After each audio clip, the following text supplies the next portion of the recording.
Daddy খাবে নাকি শেহজাদ খাবে? Thank you. ওয়াও, এটা তো আসলে মানে কি বলবো, আমার কি ভালো লাগবে। আমার শাকিব খানের জন্মদিনে শাকিব খানের বাসায় ঢুকতে পারেননি চিত্রনায়িকা শবনম বুবলী। বাধ্য হয়ে শাকিব খানের অফিসে ছেলেকে নিয়ে কেক কেটেছেন।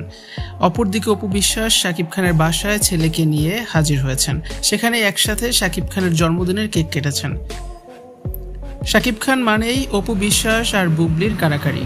প্রতিবারই শাকিব খানকে নিয়ে টানা হেঁচড়া শুরু করে দেন অপু বুবলি দুজনেই। এবারও দুজন তাদের ছেলের হাতে কেক ধরিয়ে দিয়ে পাঠিয়ে দিয়েছেন শাকিবের কাছে। তবে বুবলি শাকিবের বাসায় ঢুকতে পারেননি, অফিস পর্যন্ত সীমাবদ্ধ ছিলেন। শাকিব খান তার অফিসে বীরের সাথে কেক কেটেছেন। এর ঠিক পরপরই অপু বিশ্বাস শাকিব খানের বাড়ি থেকে একটি ভিডিও প্রকাশ করেছেন, যেখানে দেখা যায় জয়ের সাথে কেক কাটছেন শাকিব খান আর অপু বিশ্বাস সেই ভিডিও করছেন।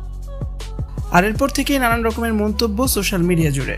বুবলি শাকিবের ঘর পর্যন্ত যেতে পারেননি, বুবলির জায়গা শাকিবের ঘরে নেই, তাই তো শাকিব খানের অফিসেই দেখা গিয়েছে বুবলিকে। যদিও বুবলি প্রথম ভিডিও প্রকাশ করেছিলেন, তার কিছুক্ষণ পরে অপু বিশ্বাস তার সোশ্যাল হ্যান্ডেল থেকে ওই ভিডিওটি প্রকাশ করেন।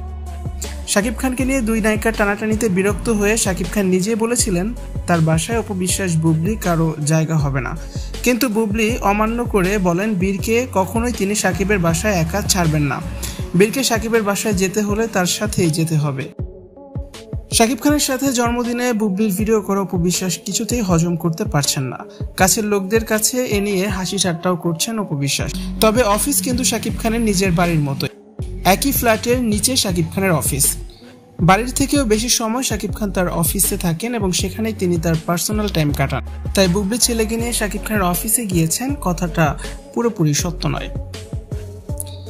ভিউয়ার্স, এই বিষয়টি নিয়ে আপনাদের কি মতামত কমেন্টস করে জানান আর ভিডিওটি অবশ্যই শেয়ার করুন।